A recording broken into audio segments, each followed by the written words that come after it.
first thing we're going to do here is go into the virtual terminal. And this is where we're going to check our credit cards.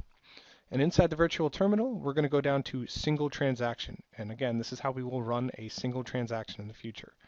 We come here to first enter in some information about the transaction. You go through and you select a tender type, and then you select a transaction type. Since we are just keying in a car here to make sure it works, we are going to select a sale as the transaction type. So I'm going to run a sale at this point to capture the funds. At a later date, if you were to get a call from a customer and need to run a credit card in your office, you can come right here and do a sale transaction just like we're doing here. And then it will prompt you for the credit card number. So you can go in and enter the credit card number.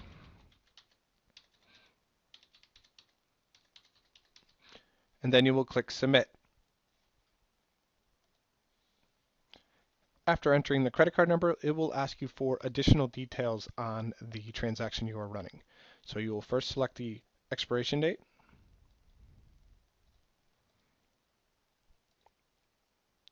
And then you can go in and do the amount. Those are the only two required steps here when you're filling out the credit card information.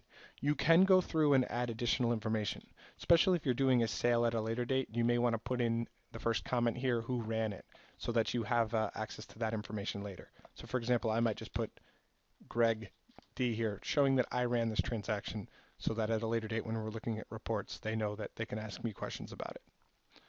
After I enter in the pertinent information, I can go down and I hit Submit, and it will actually submit the transaction. And then it will pop up with an approval. As long as I get an approval here, this means that the credit card processing is indeed working and is set up to run credit cards.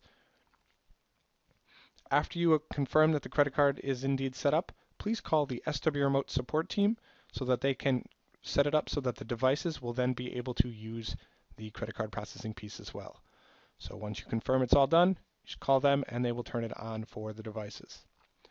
In addition, if you have multiple card types such as MasterCard, Visa, Discover, or American Express as accepted card types that you take out in the field, you're going to want to go through and do a test dollar transaction on all of those different card types just to make sure that every card type will work for your technicians out in the field.